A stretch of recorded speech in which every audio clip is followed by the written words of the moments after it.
One of the last people to see 14-year-old Tariq Wright alive was his cousin, who will not be identified. I was home, and his friends came running to our house or whatever, knocking on the door, yelling, crying.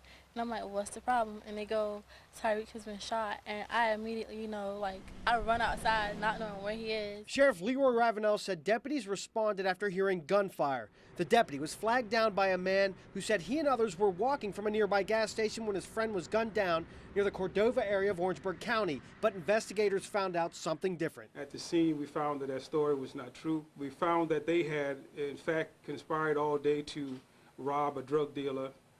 They made contact with him and set up a meeting. That's when deputies say 14-year-old Tariq Wright, 20-year-old John Riley, and 17-year-old Jarrell Richardson got involved in the shootout with the alleged dealer. We're told Tariq Wright, who was about 6 in this photo, later died at the hospital, and that he was involved in the gunplay that took his life and carrying a .22 caliber rifle. The cousin says she tried to get Tariq through it, but his wounds were too great. I talked to him when he was in the process of dying. I was telling him to hang on, and I got him. I'm there for you. And he was just like he couldn't really talk. He was just making noises. And then he grabbed me and he said he can't see me. He said, I can't see you.